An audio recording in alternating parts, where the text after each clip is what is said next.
Alright, as we look around at the back of the hand, we're still dealing with a pretty blank slate here.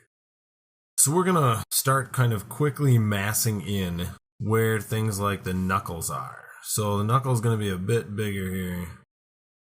Bit bigger with that. So the knuckle's gonna be sitting on the side of the mesh. So we're going to need to make it a little bigger on both sides. And then a bit across the back. So we're not really using this for big detail right now, or fine detail I should say.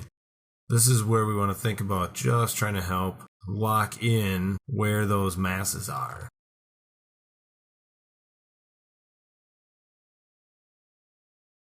Again, it's just generalizing.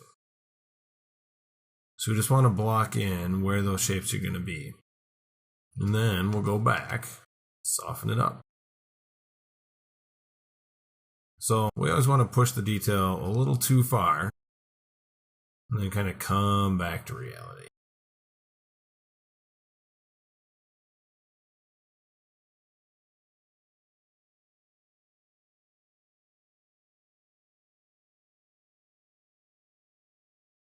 There we go. Now we'll soften that all up a little bit. So now when I soften it, the smooth isn't going to completely remove all the volume. It will after a while if I just keep brushing over it. But if I don't go too fast with the strength on this tool, I'll keep some of the volume that I've created with that sculpt brush.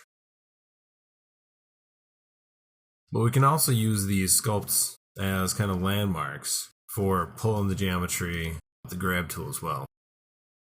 The grab tool gets a little more difficult on the inside of the mesh here. So if we can just kind of soften that up, we can always go back to the sculpt and add a little bit more detail back into areas like the knuckle or the first knuckle, because it's going to be a bit bigger than the second knuckle.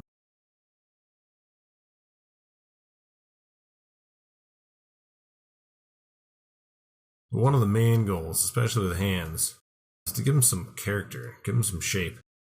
Your hands get beat on quite a bit, especially a barbarian type. You're not going to have real nice, smooth hands. Stuff there's going to get broken. Alright, so we got a little volume, we got a little more detail to help us figure out where things are. Let's go back into the knuckles. Now, the knuckle is going to be back down into the hand a bit. And as the way these bones work, you're going to get two larger ridges to the sides. And then there's a tendon that kind of uses that and runs through the middle. So we're going to end up with a tendon that runs back into the mass of the palm. And they all converge back in the hand, back in the wrist.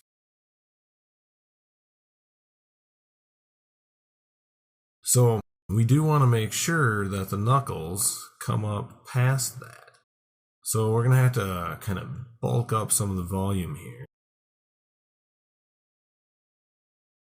So I'm just trying to kind of bulk up the area around the knuckles a little bit to make it really feel like there's an underlying structure.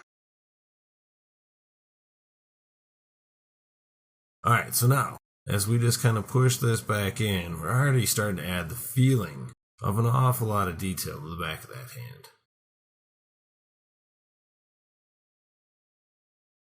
Come back to our sculpt brush, and between the fingers a little bit, we'll kind of carve in.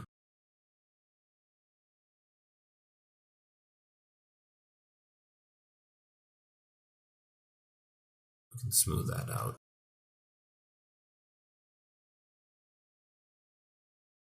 Alright, so as I smooth some of this back out, I'm really just trying to leave a sense of an underlying structure without having too much detail that could become apparent if it's not absolutely perfect.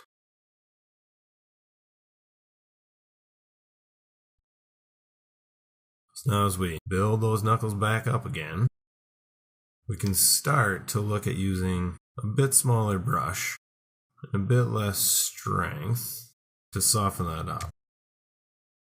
So we're not going to soften it as quickly, and we'll keep some more of that bigger detail.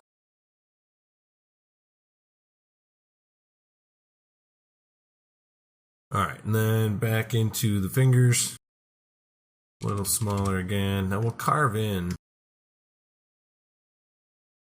and start to just build a little bit of the feeling of wrinkles into the back of those knuckles. So we'll just start making it look like there's a bit of extra kind of meat going on right there.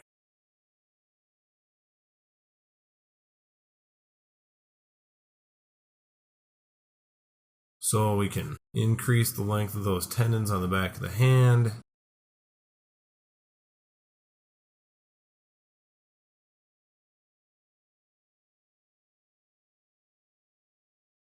Alright, so as we think about adding fingernails to the end of the fingers here, we need to kind of prep that surface.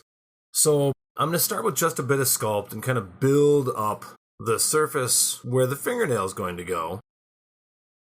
So we're going to fill in a little bit there.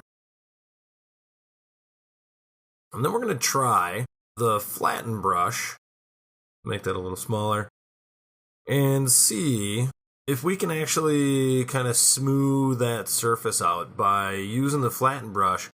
A little bit more strength, a little bit bigger brush, and we'll see if we can actually get that to smooth out how we want it to. Now, the flattened brush doesn't seem to be doing exactly what I want it to do here, so I think we're going to end up switching over here to the smooth brush to allow ourselves to have a surface that we can actually work with. There, that works. Now we can start building up the feeling of skin around that nail.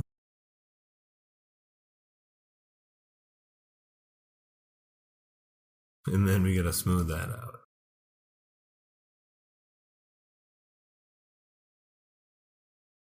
Alright.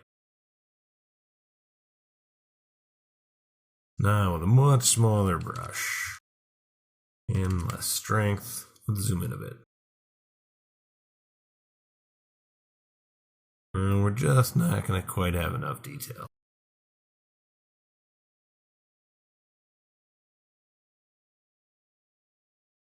We'll probably leave any real detail here for use with the next iteration of detail. Just because that's going to just take too much fighting to try to push any real decent fingernail out of there. So having the major kind of masses of the hand blocked in there, we can move on.